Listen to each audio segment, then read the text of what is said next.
I am in the middle of my first quiz of the new semester, and one of the questions is about which muscle stops the foot from slapping in the stance phase of gait when you're accepting the load. Thankfully, the last question on this quiz was when you're stepping down, your quads on your stance leg are doing what type of contraction? And I was like, oh, I know this is eccentric. But then I had to think a little bit extra about why it was eccentric, and it was really helpful. So here's what I did. Quads are knee extensors, and so I know it's a concentric contraction when they're shortening.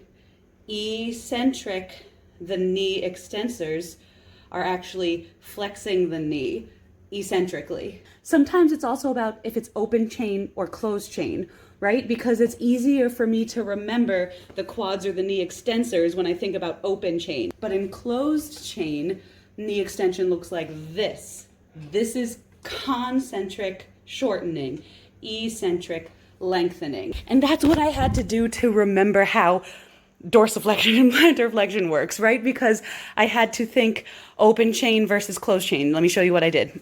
Let me test that out with plantar flexion. Plantar flexion, that's going to be concentric. My calves are shortening. Eccentric, they're lengthening. Concentric plantar flexors are what gives you propulsion. So then eccentric plantar flexors are what stop you from slapping. I'm second guessing myself again. I'm so sorry. Here's the question. During the loading response of the stance phase, which muscle group contracts eccentrically to keep the foot from slapping the ground as that extremity accepts the body's weight? I actually think it might be dorsiflexors now because, I mean, if you're talking right from initial contact is going to slap the ground, that's because of weakness in your dorsiflexors. That's because your dorsiflexors can't hold that toe up. I'm overthinking this. Okay, I went with dorsiflexors and I got 100% on the quiz. I was definitely way overthinking that because the question wasn't actually talking about like shifting of the center of gravity in the loading response, which is when you might have your plantar flexors controlling how fast you're moving through dorsiflexion eccentrically.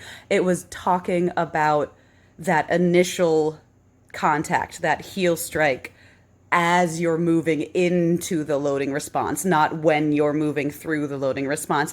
Sometimes you just have to read these questions really carefully. It's a lot, you guys. Good luck out there. Long story short, if you understand something with one set of muscles really intuitively, just like stand up and do it with the one that makes sense and talk through it and then see if you can transfer that to the muscle that's more difficult for you.